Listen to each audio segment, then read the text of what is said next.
Welcome to another episode of Tomes and Tunes. I am your host, Arielle Silver, and I'm coming to you from Los Angeles. This is a show where for 66 episodes so far, I have talked with songwriters from around the world about another favorite subject of mine, books. Turns out a lot of songwriters like to talk about books too, so it's been really fun to just sort of navigate these bizarro times, by talking about things that uplift us or give us some sense of hope or catharsis or just, fantasy check out. It's been really great. So here we are, episode 67. It's been an interesting year and a half for me in terms of music, in terms of creative endeavors. This show just started as a whim, a desire to connect with other songwriters in a time when we were really isolated from each other. And of course, over the past year and a half, it's had its cycle up and down, and here we are again. As songwriters, booking gigs, canceling gigs, trying to figure out and navigate this whole world, as I know everybody is, whether you're a music maker or a music fan or just a human being navigating these uncertain times. So here we are, 67 episodes in. I want to say that I am newly an official artist of Shub Capos. I'm very happy to be a part of the Shub family, so I want to give a shout out to them. I have my Shub Capo, one of them, right here, and I have no idea what song I'm going to sing today on the show, so I may or may not be using it, but it is a reliable, awesome capo. I used to use the clip-on kind, and it would just always throw my guitar out of tune, so Shub Capos, thank you for being awesome. And also, I'm an official Guild Guitars artist, and this guy right next to me, my Guild D55, has been my go-to touring guitar since I bought it new. I fell in love with it summer of 2001. That was another remarkable time of history. I got it probably a month before 9/11 happened, and have just had that guitar with me through that time, have written a lot of songs on it. Every song that I would possibly play here on this show, I have definitely written on that D55, and I just took it with me on my first overnight little jaunt since, well, for a really long time. So over the weekend, I went up to the Central Coast, played a couple of shows. I want to thank the kind folks of Puffers of Pismo. That was a freaking awesome night. Very, very fun to sing to a live crowd. It was really great energy. And then also Sculptera Winery up in the Central Coast. Such a freaking beautiful place. A sculpture garden, delicious wine. I've been drinking their wine ever since I got back.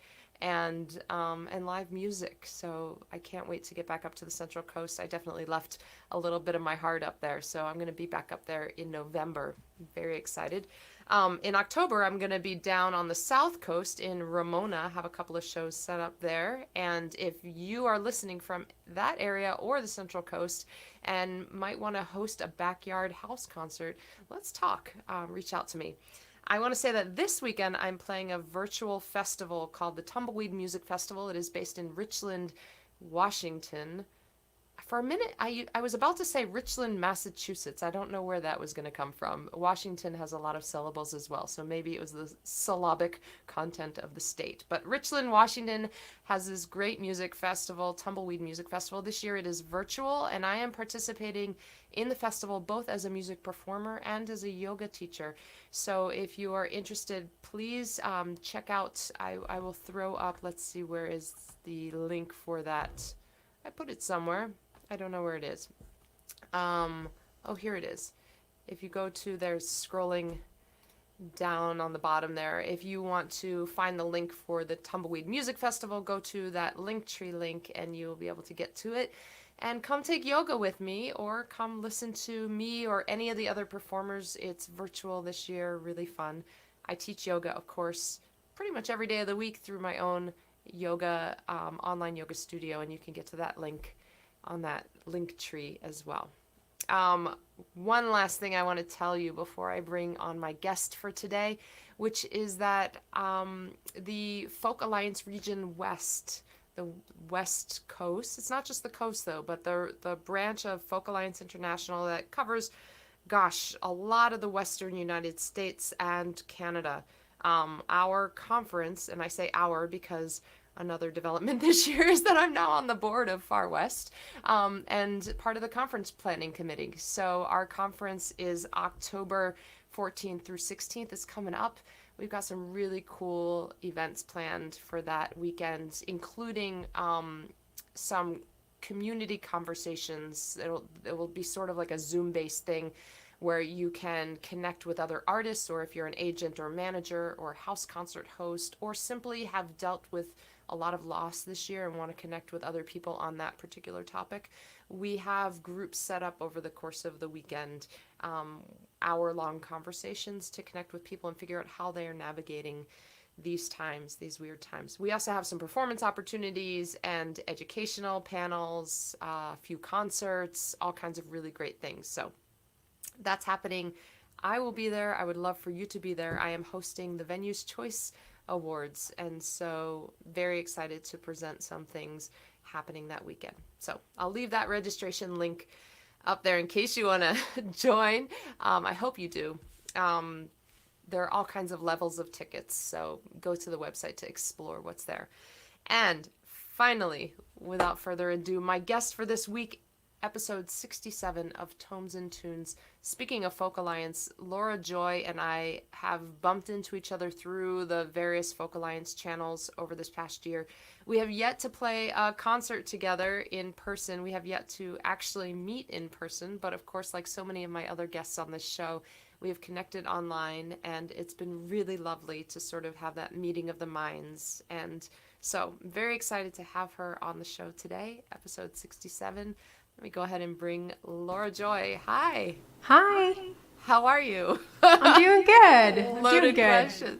I am really, really happy to have you here. The last time that we talked screen to screen, face to face in this way, we sort of both popped up in a meeting, and I was there to ask you questions, and you were like, wait a second, I should ask you questions. And it was just like a really great moment where we're like, yeah, we're all navigating this, like we're all figuring out how this is, and everything. So it's cool to have you here today. Yeah, was that like the mentor session? I was like was. mentoring for Farm. Awesome. Yeah, and I had a couple of questions I wanted to ask you, so that was great. I have more questions today. Great. And hi, Ashley. I see Ashley Norton's out there, another great singer-songwriter. Yeah, we have the Arizona. So you're Laura Joy, you are in Arizona. Ashley might be on tour right now, but she's based in Southern California, south of me, and also hops over to your neck of the woods sometimes because her other half of Witherword is over by you, right, Edward? Yes. I've had them both on the show. Lindsley Allen, hello. Lindsley is she's one of the original founders of the Pussycat Dolls. She's a phenomenal choreographer and dancer and just all-around fabulous person. Linz, nice to see you. Yay. So I guess people are finding the comment box. And if you, dear listener, have not found the comment box, it's right there. Facebook and YouTube, just say hi. And if you're watching the show on replay, say hi anyway. It's always nice. We go back and we see the comments later, and it's actually one of the cool things about live stream, right? That not all live streams, but some of these shows are sort of last for a long, long time versus, I mean, that's the precious thing about in-person shows is like, you got to be there for that hour, otherwise you missed it. But the cool thing about this is that if you missed it that hour, you can go back on Saturday, for example, and catch it. Yeah, I watched some of the prior episodes before I came on, just so I knew what I was getting into. Before you went in the deep end? I'm probably over-prepared now. Oh, wow, you prepared. That's amazing. That's awesome. Okay, so I like the fact that we're like smiling and laughing and joyful at the moment, but really I'm gonna let the folks listening in on the fact that we were just boohooing a lot in the pregame green room. You know, the longer we go without playing shows, the more I'm gonna make sports metaphors instead of music venue references. But in any case, it's a rough time. I almost feel like this time last year when I was exclusively live streaming, I was live streaming this show every Thursday and my own Arielle's Acoustic Happy Hour every Friday evening. And those were the only shows I was playing unless someone else invited me in, unless I got booked for another live stream show. But they were all right here in the shed with those twinkle lights behind me and my little striped rug. You know, everything I was didn't like, see that. yeah, it matches my shirt. It matches your it shirt. kind of like blends right in. But I don't know, from a psychological standpoint, I feel like I was okay. I was okay with it. It was actually I used the word cathartic before. I don't know, it was sometimes cathartic, but mostly it was just a beautiful way to connect. It was the only way to really connect. And you know, I liked it. I took it. But now that I have started performing in-person shows, can hear myself singing into a room and like into space, not just through my headphones, and can see the response of the listeners and can interact with people, that it's a very different experience, and it sort of ruined me a little bit. I'll still do the live streams, and still I love singing, so you know, I'll sing any chance I can get, but you know, playing live in person is something really special. So last year when it was only live streaming, that was cool. That was fine. Now that I've played some shows in person, that's great, and yet the Delta variant and all of the venues shutting down, show cancellations, it feels like you use the word, I'm going to use it again. You used the word tense before when we were talking, and it feels like a tense time. Yeah, for sure. You just got back from a tour in Chicago for a little while. Yeah. Yeah. I did some gigs out in the Midwest, and most of them were outside, and I did a few indoor ones until I was seeing. Actually, I feel like Chicago was doing really well. I felt pretty solid about it. They got through Lollapalooza. It worked. It was amazing. But I was becoming increasingly concerned about just exposing. I'm actually not at a point where I'm worried about myself anymore, but I just have these worries about exposing my fans and friends and family. Yeah. And I can't work through it. So I just canceled one of my gigs, the one that I had that was inside. I had another two that were inside before things started getting weird again. Yeah. But yeah, so that was a drag, and that was my choice, you know. It's just I think everyone's got to follow their heart at this point, what feels right. Yeah. I hear what you're saying about the protection of your fans. I do not want to be the reason why anybody gets sick. I don't want to be that reason. And so, and at the same time, you know, I teach yoga, and I think a lot about the body, mind, spirit connection, and you know, I don't see there being a divide. It's like when we are, I think, healthy, we're kind of constantly attending to our body, attending to our spirit, attending to our mind. Like we're just in this like fluid, flexible movement through those worlds. And one of the challenges of this time of COVID is that to protect our body, we have to make decisions that are maybe really difficult for our spirit. You know, social isolation, for example. and knowing that if we don't have a body because we have gotten sick and died, then we have no spirit, in that way. I mean, I guess, you can make some arguments about the afterlife, but in terms of this life that we have. So it's like the most important when it comes down to it is to protect the body so that we can have that that whole experience. But this is definitely a long, sustained period of time to sort of prioritize the physical health over the mental health in some ways. Oh, for sure. For sure. But fortunately, I don't know how you feel. I do have people that I feel totally comfortable, like, hanging out with. I don't mind going outside and seeing friends play outside. I don't mind playing outside. So it's not quite as, like, dire to me. As it was, like, last May. As it was last year.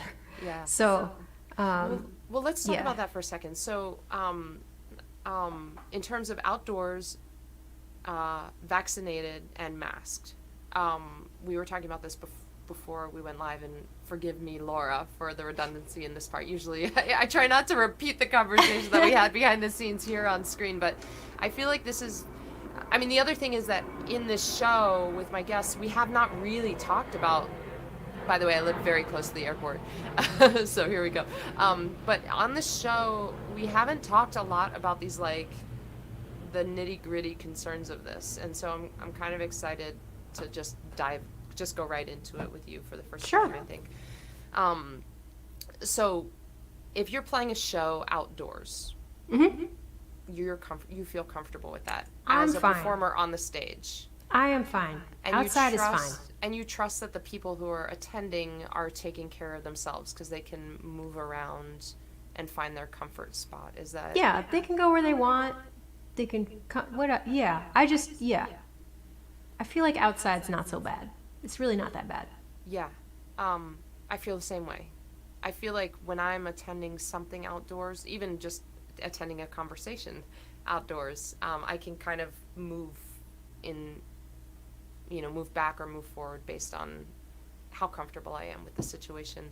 I played a show the other night where somebody wanted to talk to me, and I was up at the microphone, and when this person came close, they came a little too close. Like, they came very close to the microphone. They weren't talking into the microphone, but they were next to the microphone, so I backed away. So then they were standing even closer to the microphone. I found myself doing this, like, dance where I didn't want this person. I wanted to talk with them. They were very nice. Like, the no judgment about the person in that regard, but I could just tell that this person was not that aware of what was happening, which was that for me, I wanted that distance, that distance between me and them, but I also wanted the triangle. I wanted the distance between them and my microphone because I didn't want them talking onto my microphone in any way. So there's that for outdoor shows, but that's sort of the exception. Most people don't do that. Yeah, I don't know. I set the tip jar at a nice distance, and I haven't had any problems. I haven't had, I don't want to say problems, but, like, people are respectful. Moments like that, fortunately. And honestly, like, I think maybe I did once. And, like, I just keep my mask on my microphone, so I pop it on if someone looks like they're coming in for a more serious conversation. And sometimes that deters people from talking to me for whatever reason, but maybe that's better. It's because your mask says back off. Yeah. It's because of the rude message on your mask. Sorry, it says. But it's just what I do, so. So then if you're indoors, so obviously as performers we can't wear masks. Not only because we can't sing properly if we're singing through this fabric that's right up against the face, but also performance isn't just the voice, right? It's like a visual, it's a whole body thing. So, this is one of the downsides about masks in general, is that we can't fully express ourselves without the use of our whole face, and we can't fully see what someone else is expressing without being able to see their whole face. So I understand why people don't love masks, right? But as performers, we really can't wear them when we're performing. So so that's the outdoor gig. So we're cool. I'm cool with outdoor gigs. You're cool with outdoor gigs. We love Everyone them. book me for outdoor gigs. Yeah, I'm available. bring it. I Laura have and I some are fun. going on Chris, I see tour. my friend Chris. He's saying play outside in Arizona, and I've got. Don't worry, I got that.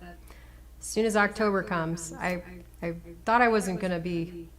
So I had a trip. I'm gonna say real quick. I had a trip to Hawaii where I was gonna do some shows and hang out there for 3 weeks and stuff, and that just got canceled. So my September's wide open. But I will definitely, I have a bunch of shows I'm booking in October and November that are outside in Arizona. And honestly, I feel like by October and November, I think the cases are going to go down just because that's what the trend's happening. So Yeah. maybe comfortable with other things at that point too. So we'll see. Yeah.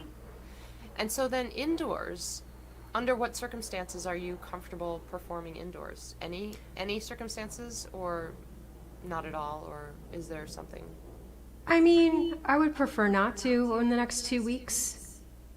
So I'm not. I don't think there's any way I would personally, and like a lot of this is just my brain. It's just psychological stuff. I can't get past it. I just don't relax. And if I don't relax, then I'm not going to perform as well. I'm not going to connect with people. At that point, it's just better that I'm just not playing, in my opinion.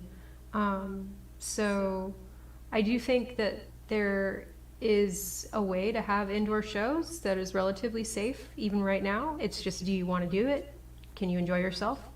What do you I mean, I those think that's are? like vaccinated, masking, distancing, all the stuff we've been Yeah. doing. We know how to do it. Yeah. It's just, can you relax? And I can't right now. I feel like maybe in a couple weeks I'll be relaxed, but Do you not think right now. do you think that within these 2 weeks, if a venue came to you and said, "Okay, we're checking vaccination cards at the door. We're requiring vaccinations and we're requiring masks. We're going to make sure that everybody's wearing masks.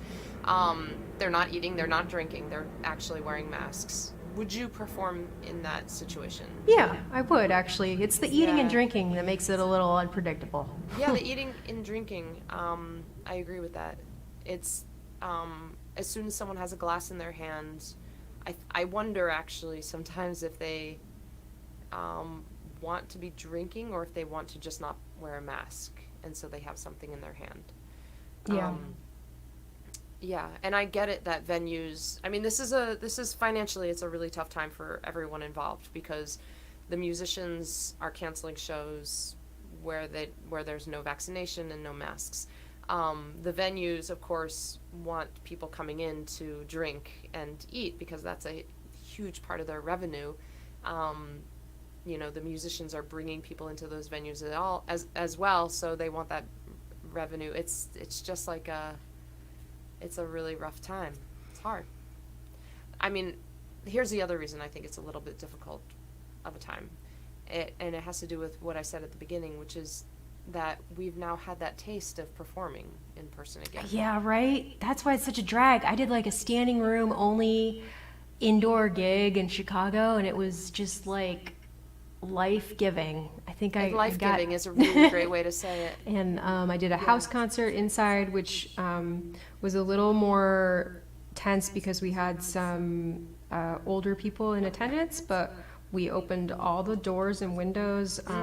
The host has a beautiful, just great room where the windows, it was wonderful. The air was flowing through. Everyone who wanted to wear masks was and spread out. And, that worked too. But I canceled the one that I had in a club because I was just more concerned about, well, I'm going to be traveling across the country shortly after this gig, and do I want to be alone and feeling like crud in my car? Actually, and do I want to be stopping in at family and accidentally, So, Yeah. Yeah, that was the only one I canceled. Pretty much everything else went really well this summer, and I look forward to picking things up again in October. I want to ask the folks who are watching if you have thoughts on all of this stuff, because this is really I mean, maybe it's a little bit different of a show, but I feel like just because you just were on tour, it's a great time to talk about it. we haven't, it's funny how we just haven't had a chance to just talk about this on the show. We've been sort of talking about like how to, like what are the creative outlets, like how have we been navigating this time, or I don't know, we've talked about so many different things, but this is just on a really pragmatic level. You know, we didn't realize, you don't know what you've got till it's gone. We didn't realize how, amid all the challenges of live shows previously, prior to COVID, we didn't realize how easy we had it in a lot of ways, until now. And, you know, everything just takes a little bit more thought. I have hand sanitizer everywhere, in my guitar case, Oh, in forever, my gig bag, for the in rest my of my purse, life. everywhere. And I was never one to use it before. I just didn't think it was very good to use hand sanitizer. This was my opinion prior to COVID.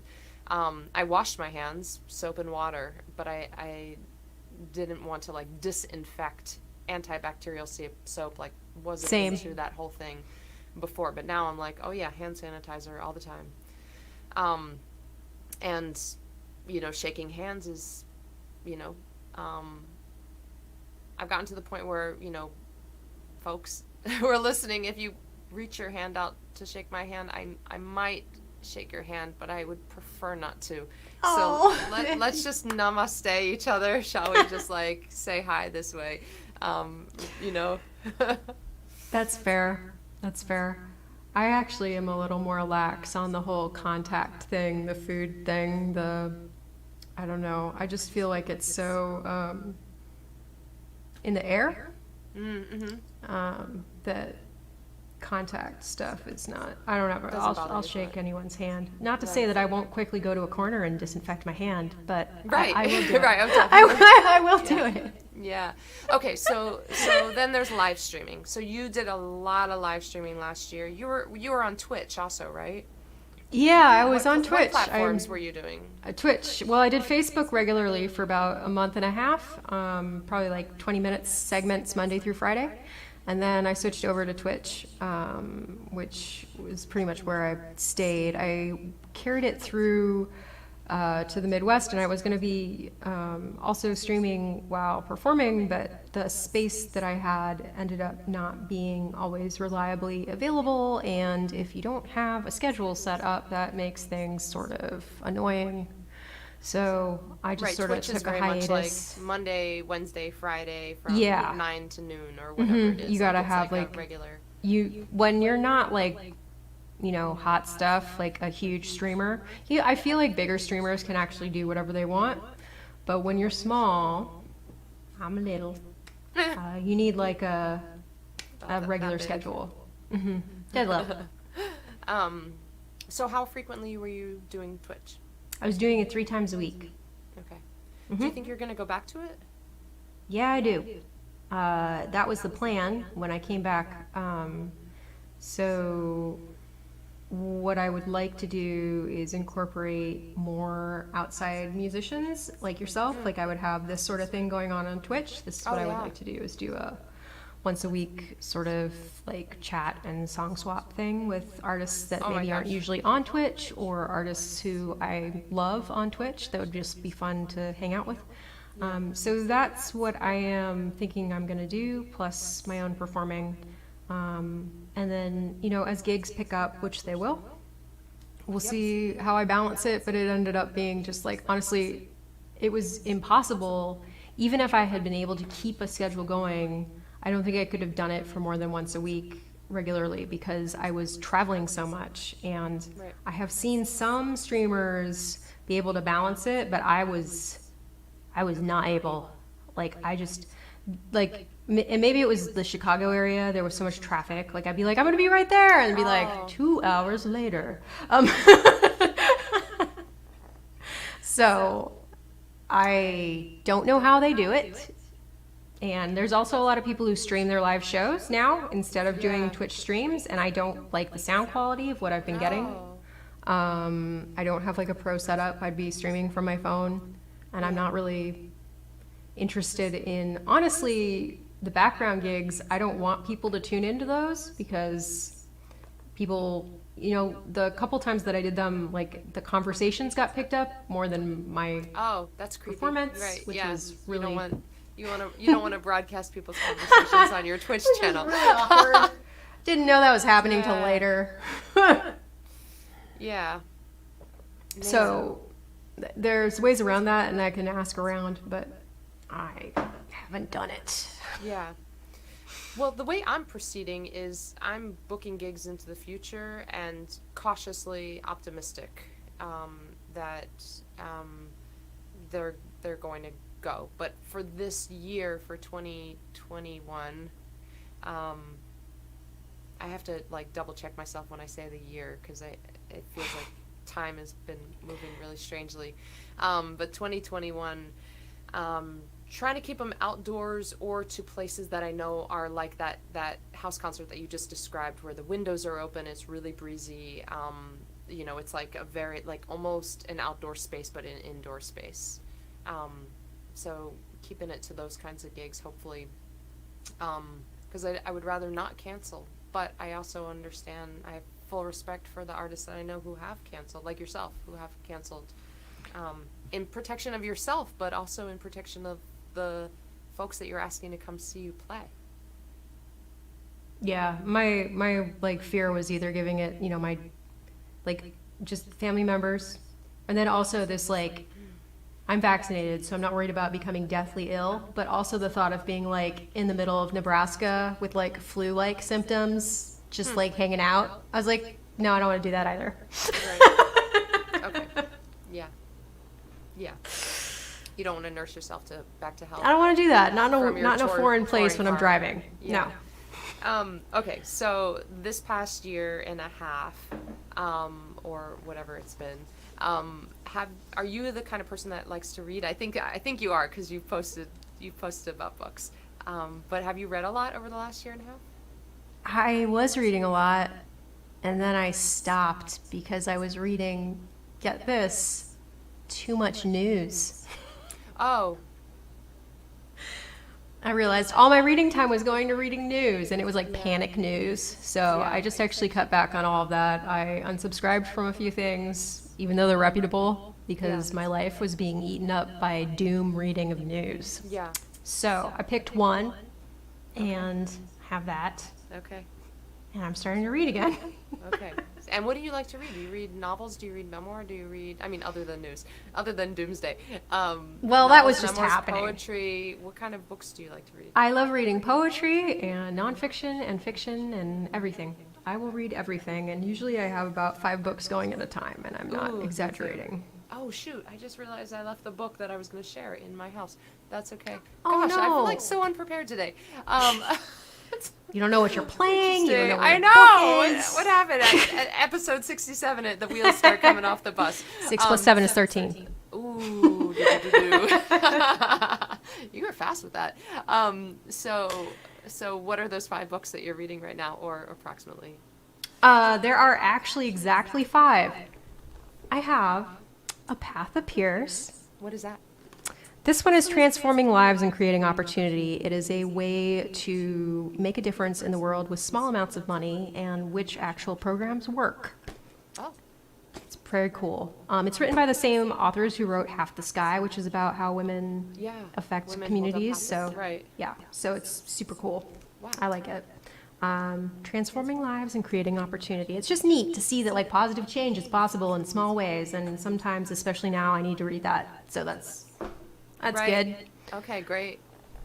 We got that this on my trashy list. classic, The Time Traveler's Wife. It has.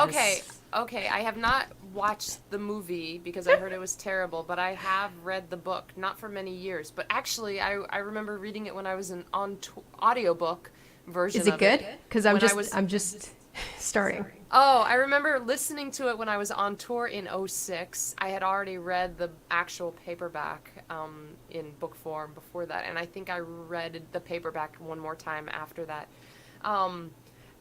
I heard the movie was terrible, but I mean, I feel like I just need to say I read it 15 years ago, so my reading taste may have changed, but I loved it at the time. Loved it. Okay. And I had to read it. It's the kind of book where, from a structural standpoint, it's so intriguing that I wanted to read it again to sort of make sure Oh, that neat. logically it all sewed together airtight. Um, because it's The Time Traveler's Wife. You said you started it? Yeah, I started it. I'm about 20 pages in. Like, I literally just started it yesterday. Yeah, so one of the characters moves forward in time as we do, and the other character is bouncing around time, and so chronologically, it's it's interesting. Yeah. Well, what I like about it right now is just the writing style is super casual, so I'm enjoying just not having to think too hard. Yeah, it's not a difficult. It's in that way. It's not a difficult read. There's a part of the book that I won't disclose it here, but he's a runner, and I was a runner for a long time, and now I just walk everywhere, but except in Arizona.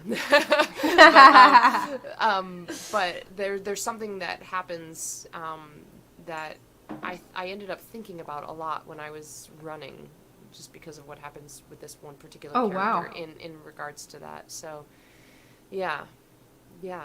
I'll probably read that book again. I hope that you let me know how the writing measures up. Okay. I wonder if I would like the writing style now. Okay. Okay, What else are cool. you reading? Slouching Towards Bethlehem. Oh, great. This one's a little more cerebral, Yeah. so Have you read That'll- Joan Didion before? I have not. She's a remarkable writer, but I found myself thinking about her just a few days ago while reading another book. Another writer, Alexander Chi, who I've been reading lately. Oh, He has a memoir that I've been, or it's sort of like a memoir / collection of essays, and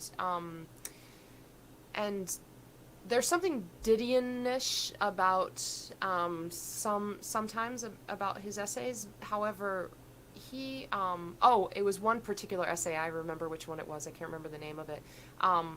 Where he's talking about other people, and he's sort of a very minor character in this particular situation, but he situates himself in it. He says, okay, look, I'm a minor character, and I'm going to keep the spotlight on this other person because this is really what the essay is about, but I'm also there, and I'm going to let you know why I'm there and what my personal connection is. And I was thinking about Joan Didion because a lot of times she doesn't do that. She's very journalistic, reporterly. Yes. And she kind of like observes a group of people, and you don't know, like, she's very much a fly on the wall, which is why I think she was able to get some of the situations that she writes about. You know, like if people knew she was there, they wouldn't have allowed her to be yeah, there. I'm Maybe. picking up on just like the few that I've read out of that already. Yeah. Yeah, and that kind of bothered me a bit when I would read her. Like, I wanted her to sort of like, hi, I'm here. Like, I wanted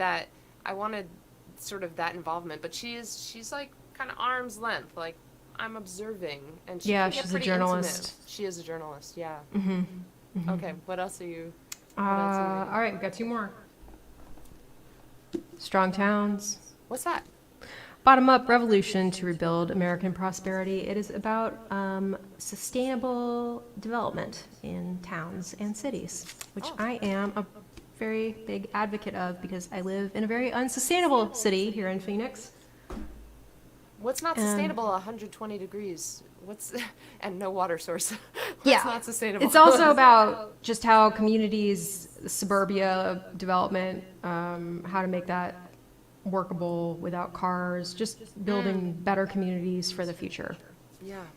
Yeah. Great. That's called Strong So- Towns. Strong Towns. It's an awesome podcast, which I listen to all the Oh, cool. time. He reads books and talks about them as well. But yeah, he's an engineer who just sort of had this realization that all the development we were doing was totally unsustainable, cannot even begin to pay for what we have built. So what do we do with what we have, and how do we move forward? Right. So Yeah, we live in that's- such a disposable culture, and I hope moving moving a little bit away from that, moving drastically away from that would be ideal. But I just think about the 80s, like everything disposable. I mean, but still, those Keurig coffee makers, to me, that's the epitome of it. It's Oh, like yeah. Keurig coffee makers, one-use things like that. Mm-hmm. But And also buildings, like around here, people buy a house, they knock it down, they build something new. And then they right, sell it, and then they knock down the house, and another one gets built. which if it's for increasing density, I'm okay with as long as it's not hideous. But also, you have things like box stores that are built and funded by cities, and they only last 15 years. They literally start to disintegrate after 15 to 20 years, which is why you get the new Walmart next to the old Walmart. Oh, interesting. Yeah, you should read this book. Oh, wow. So that's why the new Or, IKEA went up close to the new IKEA. yeah, because they don't build those or- buildings, those structures, and they're not worth fixing. They're built as disposable structures, which then wow. still have tax breaks and concrete and water coverage like that the cities still have to cover and access roads. So it's not a good thing. Wow, thank you for sharing that. Yeah. I'm intrigued to read that Yeah. book. Here, and I'll shit. tell So you. the I'll tell you podcast again. We'll is hold it called- up. Yeah, hold it up. Let Strong us see it. Towns. It's Strong by Towns. Chuck Marone. Chuck Marone. Okay. Strong Towns. I'm going to put it in the chat. Strong Towns by Chuck. What's Morohn? Marohn. There we go. Put it in the chat box. There you Oh, go. speaking of chat box, We got some people. we do have some people. Susie Miller-Bame from Texas, thank you for chiming in. Chris Donnelly had to run to a rehearsal. He did. Yeah, he's also a musician. He's I coming think back to actually- Arizona next week, he says. I think he's also in the Midwest right now, which is, yeah, I've officially become a snowbird. Something I never thought would happen, being a native from this area. So you're a native Arizonan, is that how you I say am a it? native Arizonan. Arizonan. But you think you're going to do the Chicago thing again in the summer? I don't know. I don't see why not. It was pleasant. But here's the thing, like, I didn't want to hang out here playing indoor gigs this summer. Yeah, And because that's the all only you can thing we can do here. So I was so happy to be able to just go out. And also, I hadn't been out on the road forever. So Yeah, there's that. there were so many reasons. So if I can actually just make summers the time when I tour, I think that's always what I wanted to do when I came back to Phoenix. Yeah. Just makes sense that way. So I was up on the Central Coast playing a couple of shows this weekend, and I found myself driving down a kind of low trafficked 2-lane blacktop, and I pulled over underneath a beautiful oak tree, and I pulled my guitar out and just stood by the side of the road and just played some songs, and I have to say it was awesome. It was an awesome moment. I had this like Yeah. extra hour of time, and I was just like, I really want to be singing and playing right now. I don't really have a place to go, but this is a nice spot on the side of the road. Do you do that? I should. What do you do with that extra, like, random hour here and there when you're on the road, but you don't live anywhere? Usually so you're I'm between. doing social media things that I should have done before.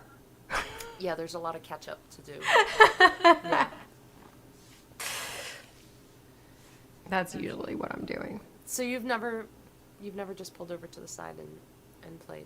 No, I have like dictated notes of poetry lyric ideas to Siri while I'm driving, but Oh, yeah. nothing beyond that. I keep my journal on my lap sometimes. I'm driving. Like journal. I tried that. It was illegible. It's not. Yeah, it's illegible for sure. It's illegible.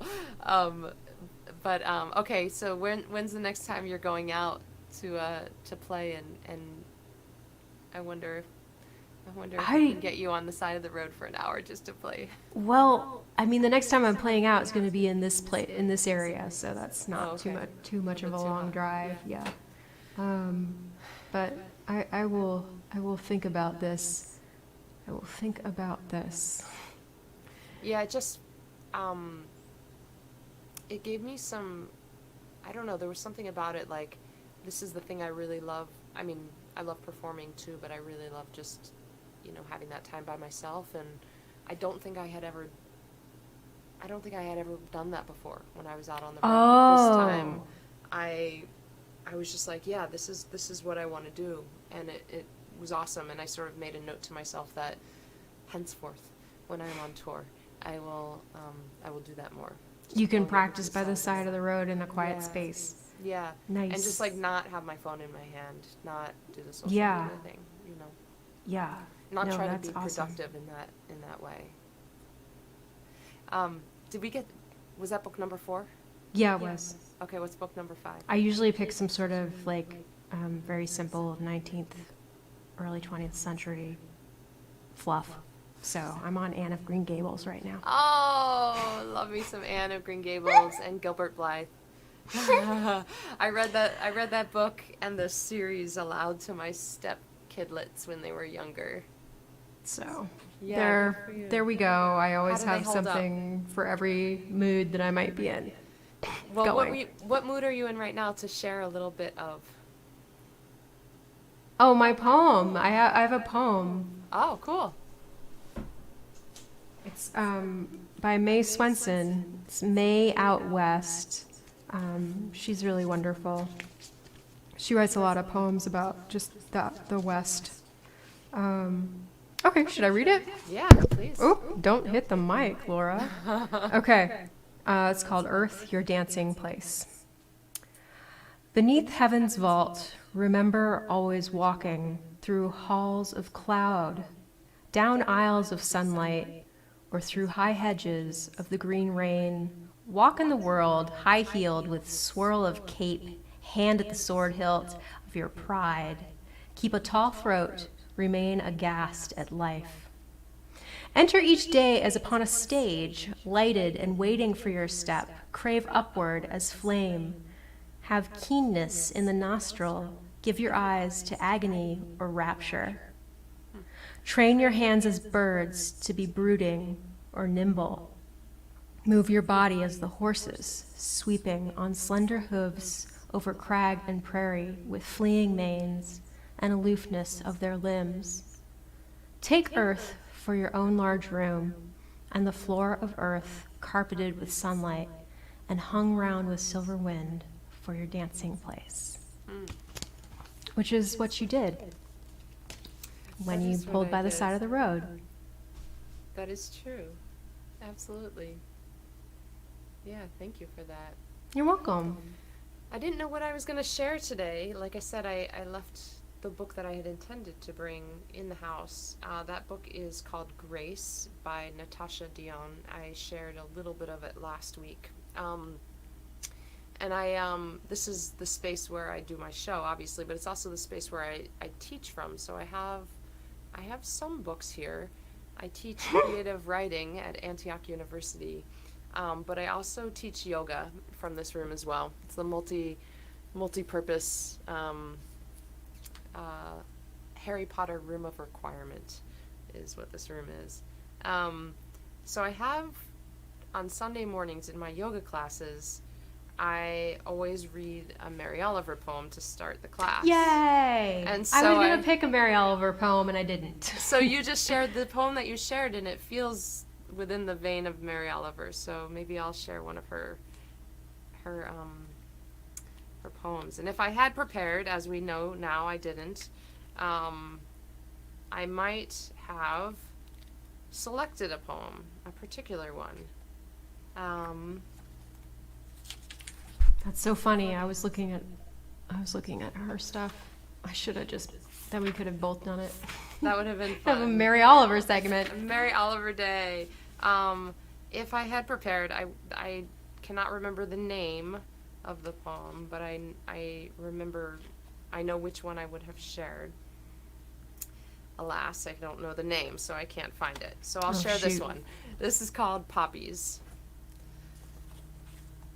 You have poppies in Arizona, don't you? Yes. Yeah. The poppies send up their orange flares, swaying in the wind.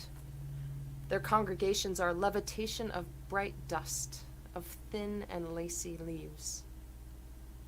There isn't a place in this world that doesn't sooner or later drown in the indigos of darkness. But now, for a little while, The roughage shines like a miracle as it floats above everything with its yellow hair. Of course, nothing stops the cold, black, curved blade from hooking forward. Of course, loss is the great lesson. But also I say this, that light is an invitation to happiness, and that happiness, when it's done right, is a kind of holiness, palpable and redemptive. Inside the bright fields, touched by their rough and spongy gold, I am washed and washed in the river of earthly delight. And what are you going to do? What can you do about it, deep blue night? Wow. Wow. I love her so much. Yeah. I was sad when she passed, but I know she was quite old. Yeah, and she's written about death so much in her poetry, which I think is always what I love about her poetry, is not the turning her back to the darkness like this poem. You know, she doesn't ignore death. You know, she sort of says, do you know that Jason Isbell song, When We Were Vampires? Yes. In that song, he sings that, you know, basically, like, if we were vampires, if we lived forever, we wouldn't feel so compelled to appreciate this particular moment. But because we have only a few years together, essentially, maybe 40, he says to his, you know, wife in the song, like, maybe we get 40 years together, so, you know, this is precious. And she says that, Mary Oliver says that in all her poems. It's like, yes, death is, you know, maybe loss is the great lesson. You know? Yes. Yes. I'm so glad you like her too. Put her back up on the shelf now till Sunday.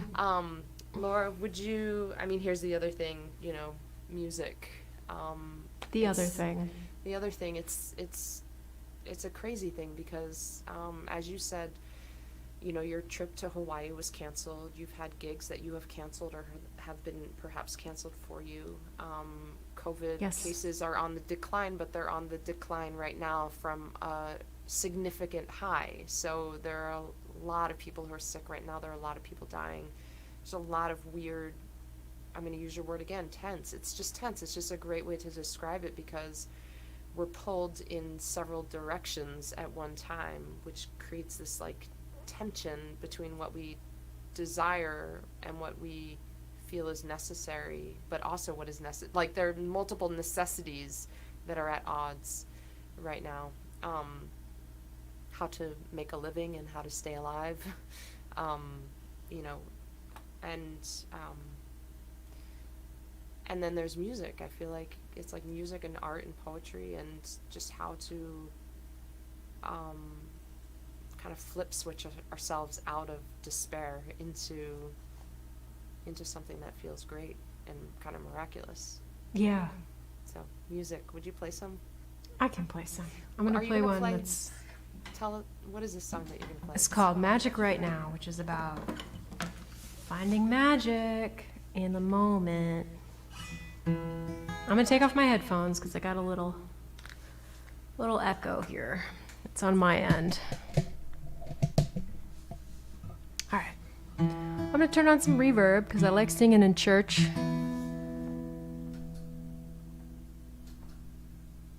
All right.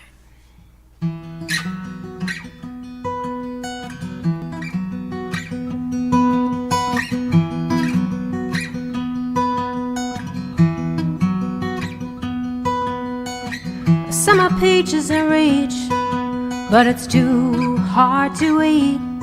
I got 15 restless sailors inside of me. They just spotted the beach. Oh, oh, oh, keep your feet on the ground. Oh, oh, oh, there's magic right now. Breathe in, breathe out. We know all this stuff, we still can't help it.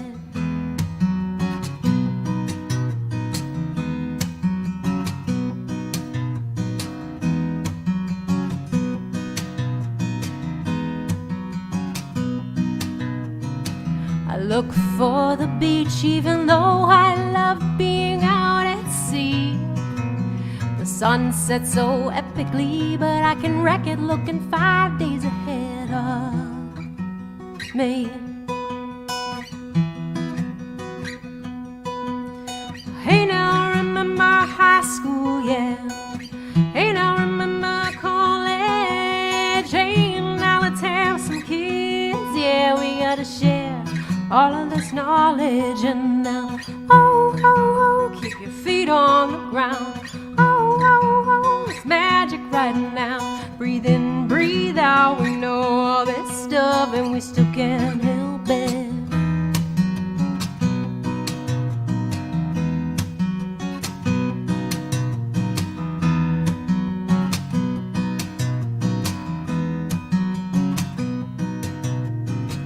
I reach for that peach even though it's not ready. It smells so sweet. It grows at its own speed. When do we listen and when do we leave? So we try not to think about it, yeah. We try not to feel bad, 'cause there's more than one way to waste time. Don't wanna miss what we already have.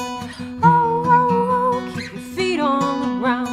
Oh, oh, oh, it's magic right now. Breathe in, breathe out. We know all this stuff, still can't help it. And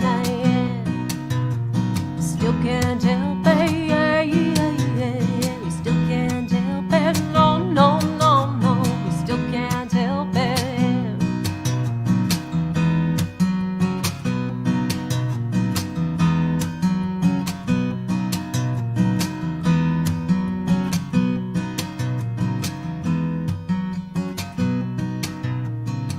I look for the beach even though I love being out at sea.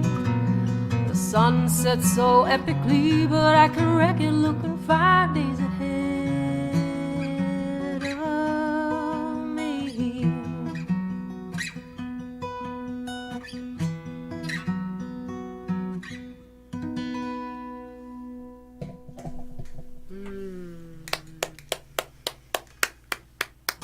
Thank you. Thank you. So that's a song from the new album, right?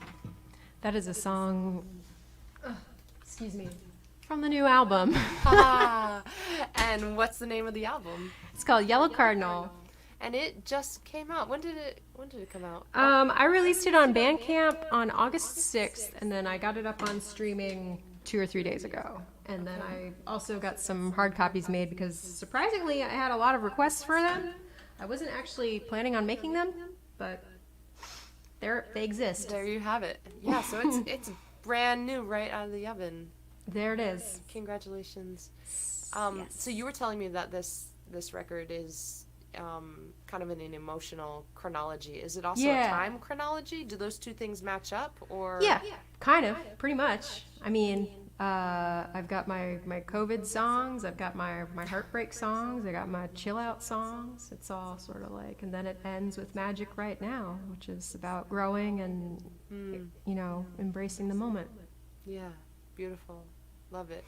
It's just gorgeous. Thank you. Thank you so much, Arielle. Yeah, I've been enjoying that record. What will you be playing? That's a good question. Let's see. Do you have something about hawks? Hawks. Oh, because of why?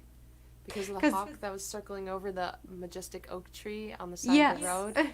You know, what's funny is that I should write a song about hawks because at the beginning of 2020, end of 2019, beginning of 2020, I was in Hawaii and had a moment. My sweetheart and I were driving just after dark, like not quite pitch dark, after dark though, down this mountain, and an owl alighted on the road in front of us. Oh my gosh. Like stood there on the yellow line in the middle of the road. And we stopped the car and waited, and the owl, I was bewildered, and I took a a fast picture, which is blurry, but it's funny. I mean, because the picture's a little bit blurry, it just looks even weirder. But I think it would have looked weird anyway. It was like an owl standing on its 2 feet with its little wings out, and it looks like a little old man or something like that, like standing in the middle of the road. And then the owl flew off, and then 3 more times as we were driving down, we encountered owls. We saw 4 owls. And afterwards, the next morning, Darby posted something about it, and somebody who lives in Kauai said, "Oh, that's strange. Let me find this bird expert on Hawaiian birds. Let's find out about this." And it turns out it's a rare bird to see. You never see it. It's not 4. You never see it at that time or in that place. It's just not documented. And so we thought, wow, 2020, like this must be an omen for the year. What does an owl mean for 2020? You know, of course, we like to think of owls as being wise and like,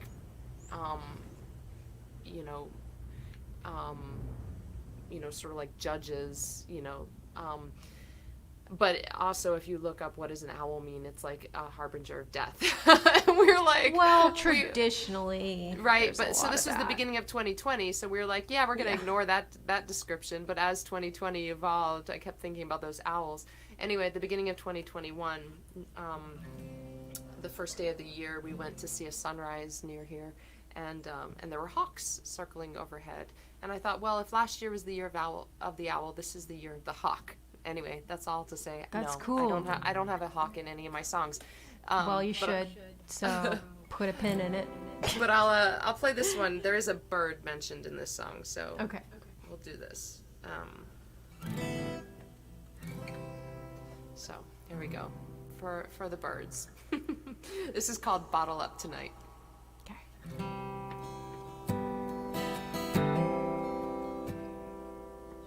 One part alabaster moon, one part rustling old raccoon, one part whispers of a breeze, one part heady jasmine bloom, one part lonely nightbird tune, one part 2 heartbeats.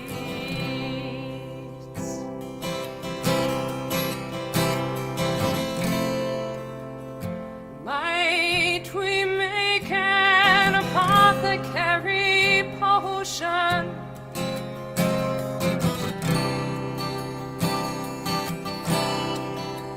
or bottle it like Napa wine? Might we capture all we left unspoken?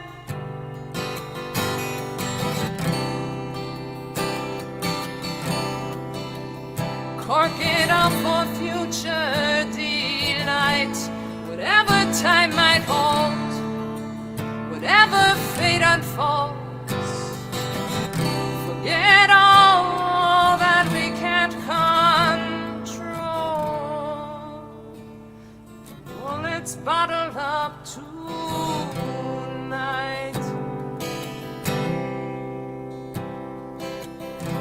Spotlight of a street lamp beam, shadows dancing in between,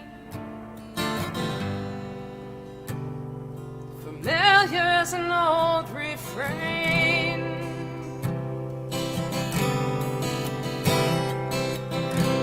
All the stories of the past, the future ones that come too fast, and off the edges of the frame.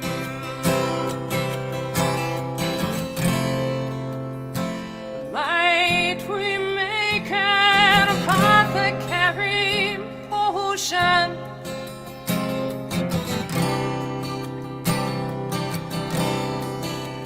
or bottle it like Napa wine?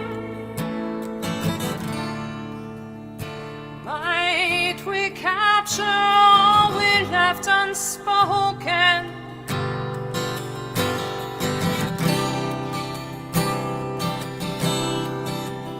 Cork it up for future delight. Whatever time might hold, whatever fate unfolds, forget all that we can't control. But let's bottle up to whatever time might hold, whatever fate unfolds. Forget all that we can't control. But let's bottle up to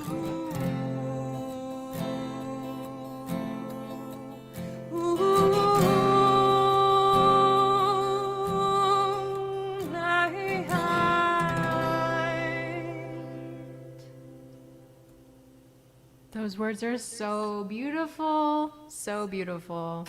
Thank you for playing that. Is that on the Spotify list? That is not recorded yet. It's a brand It's new not even song. recorded. I was like, Not I want to go back and hear. recorded I guess yet. I'll have to listen to this again. Yeah, you'll just have to re-listen to this episode. When did your album, the previous one, come out? How long ago? Oh, that's a good question. 2018. 2018. Okay, that was pretty fast between albums. Well, I mean, the other one was an EP. So, I don't know. I love hearing about artists putting out albums. It just makes me, it just feels like there's like, it's like the river is still flowing, you know what I mean? And I feel Yeah. like it helps all of us to just carry forward. I was going to do, there's so many schools of thought with that stuff. Like, should we just do singles now? But this was, it was important to me to do it as a one piece because it was important to me. It came down to me. Well, I mean, I think in the end it has to. You know, I had an artist, we were talking about, gosh, I don't know what we were talking about. Maybe it was something about the relationship between the artist and the audience in a live performance. And she was saying that she does not, this particular artist does not care at all about the audience. She was saying, I know, that, she was saying that, that when she is performing, it is all about the sound of her. Like for her to, like the sound coming back to her and everything.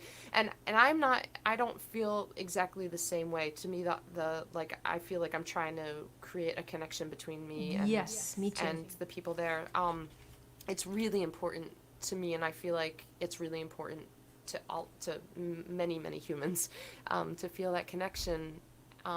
But at the same time, I liked what she said. It changed the way that I hear, the way that I listen back when I'm performing. Why did I start to mention this? I don't remember what you just said. It was related though. About my something album about being an album. Oh, because yeah, it was my yeah, choice. yeah. Because it was back to you. Yeah, Yes. that's exactly right. Yeah. I do think that that's, you know, we can study the market and we can study what people want or you know, what, you know, the industry says are the trends right now. But I think in the end, it comes down to, you know, you've got to satisfy yourself too. Thank you. Yeah. This love has been very records. satisfying. I love your new record, and I love records in general. Singles to me are difficult to listen to. You know, if it's just a random single. You know, if it's anticipation of a record, that's another thing. I can like get excited about it. But yeah, I like to listen. You know, You just want to settle in. I do. It's old school. Old school. You know, Just gotta accept it. You I'm know, old school. yeah, that's all right. You're my demographic. I'm your demographic. Like it's like a closed loop system here, which works perfectly fine. Laura, thank you so much for being on the show today. Man, it's a weird time. Thank you for talking about it. Thank you for talking about it. Yeah, just my appreciate pleasure. hearing It was great to get to know you better, and Yeah. I got to hear a new song from you and Yeah. talk about everything under the sun. Thank you so much for having me. I appreciate it. Yeah, thank you. And I hope that I get to see you in Arizona or in California or somewhere in between or beyond Hope that we get to share I the think stage together. I think at we some can point. make this happen. Yeah, I think it's possible. In the near future, honestly. Yes. I don't think it's too far away. I'm planning on coming out to the Phoenix area in end of March, Okay. beginning of April. So put that feather in your cap, or whatever the phrase is that Yes. is not the right one for. It's on the calendar. All right, Laura, you stay right where you are, and I'm going to say goodbye. Oh, before I kick you off so unceremoniously, you do have shows coming up in October in Arizona, and you I do. are doing some live streaming. Do you want to share any of that stuff? I would say before the we best go? thing to do for live streaming is to follow me on Twitch. I see Barth is there. He's from Twitch. He said hi. I don't know Barth. if he's still there. Yeah. The schedule isn't set for this new re-entry into whatever I'm doing for September, but follow me on Twitch, which is Laura Are Joy you- Music, and Laura you'll Joy. be alerted. You can check in when I update that schedule. And then my shows It's are all twitch.com/LauraJoyMusic, right? twitch.tv. That's- Yes. Oh, twitch.tv. Glad I checked. Yeah. Okay. / Laura Joy Music. And then the shows that are happening and will continue to happen, I'm sure I'll get a trickle in more. They're always going to be up on Bands in Town and on my website. So Website is laurajoymusic.com. And if you follow me on Bands in Town, that's good too. There you go. Yeah, folks, thanks for the reminder, Laura. Folks, Bands in Town is this cool thing where we basically are able to put our show schedule on Bands in Town, and it populates our website and a few other sites, so we don't have to go to every site and do it everywhere. There's a competitor called Songkick, which drives me banana bonkers. It's not as and good. It's not as good. It's really buggy on the back end. Unfortunately, that's the one that feeds into Spotify. I know. So Songkick feeds into Spotify, and Songkick itself is buggy, and so a lot of artists don't bother updating their Songkick because it takes a phenomenal amount of patience to deal with it. Bands in Town is a good one, though. It seems to work really, really well. And if you track the artist, if you track Laura, if you track me, you get notifications when we are in your particular area. So that's a really great thing. And it's automatic, and we don't have to do anything. It just, boop, Yeah. you get a little, if you sign up for those notifications, you'll just get a little email or a little pop-up. Yeah. So good to do, and also good to track Laura on. I know that your album is on Bandcamp, so you can, folks, you can purchase it on Bandcamp. You can also listen to it if streaming is your preference. You can find it everywhere, I think, right? Yes. Okay. There you go. All right, Laura. I'll talk to you in a few minutes backstage. And for everybody else, I'm trying to get better and better at this. I think I'm doing a good job. There is improvement. I see it. It's measurable. I'm trying to remember to say follow Laura, follow me, follow the other guests that I have on this show in all of the places that you regularly frequent. In other words, I know you're watching YouTube videos. You might even be watching this show on YouTube. So please subscribe to my channel and then pop over to Laura Joy's and subscribe to her there. If you're on Twitch, definitely become a follower of Laura's on Twitch. And I am not on Twitch as much, but that's not to say that I won't be in the future. So while you're on Twitch, just hit subscribe over on mine, Arielle Silver, and that way when I do start actually getting on Twitch a little more regularly, you'll be able to find out about that. Ditto Facebook, are not so much our personal profiles, but our public artist pages. That is what venues look at. The bookers look at those pages on Instagram, on Facebook, wherever else you might go. Twitter sometimes, a little less, and YouTube. Those are numbers that bookers of venues actually care about, and that brands do care about when we're reaching out for sponsorships and endorsements, and other people in the industry look at those numbers. And so it's even one like, one follow, one subscribe here, there, every single one of those, a bucket fills up each drop, drop by drop. And that's a way to support artists. I also threw Laura Joy's tip jar up in the comment bar, and if you would like to, speaking of drops, if you would like to put a $10 bill into her tip jar, go for it, or a $5 bill or a $20 bill or whatever your euros or Canadian dollars, whatever they might be. That would be great. If you want to support this show, my Linktree has all of my links, including a tip jar, and also I will be playing at the Tumbleweed Music Festival this weekend, and you can get that link and my other tour dates plus my tip jar over at linktr.ee/ArielleSilver. So that's all we got for you today. Next week I have Cantabrigian, I love saying that word, Rick Drost. He is from Cambridge, Massachusetts, and that's my old hometown. I'm really excited to have him. We met, I'll tell you about that next week, actually. Story for next week. But maybe he'll play his lobster song, which is phenomenal. He's a beautiful songwriter. I hope you'll join us same time next week for episode 68. And until then, please be safe, take care, wear your mask, get vaccinated. Let's help live music come back.